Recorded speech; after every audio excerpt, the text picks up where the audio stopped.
ராஜஸ்தானில் ஜோத்பூர் இந்தூர் வழித்தடத்தில் பேருந்து ஓட்டுநர் ஒருவர் வாகனத்தை இயக்கும்போது மாரடைப்பு ஏற்பட்டது.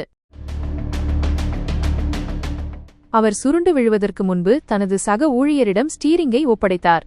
இதன் காரணமாக பெரும் விபத்து தவிர்க்கப்பட்டதாக தெரிவிக்கப்பட்டுள்ளது. மேலும் பயணிகளின் பாதுகாப்பை உறுதி செய்யும் வகையில் அவர் இந்த நடவடிக்கை மேற்கொண்டதாகவும் கூறப்படுகிறது. பேருந்து ஓட்டுநர் சதீஷ் ராவை மருத்துவமனைக்கு கொண்டு சென்றபோது அவர் உயிரிழந்ததாக அறிவிக்கப்பட்டது. இது தொடர்பான சிசிடிவி காட்சிகளில் பேருந்து ஓட்டுநர் தனது சக ஊழியரின் அருகில் அமர்ந்து திடீரென சரிந்து விழுவதை காண முடிகிறது. அப்போது முன்னிருக்கையில் இருந்த ஒரு பெண் உதவி கேட்டு பிற பயணிகளை அழைக்கும் காட்சிகளும் பதிவாகியுள்ளன. வியாழக்கிழமை காலை கெல்வா ராஜநகர் அருகே இந்த சம்பவம் நிகழ்ந்தது.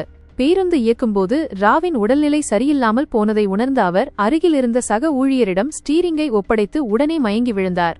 சக ஊழியர் சாதுரியமாக பேருந்தை இயக்கியதுடன் ராவை அருகிலிருந்த மருத்துவமனைக்கு கொண்டு சென்றார். ஆனால் அவர் உயிரிழந்ததாக மருத்துவர்கள் தெரிவித்தனர்.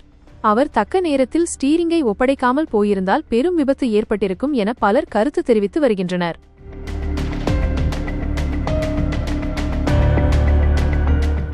மேலும் துரிதமாக செயல்பட்டதற்காக சக ஊழியருக்கு பலரும் பாராட்டுகளை தெரிவித்து வருகின்றனர்.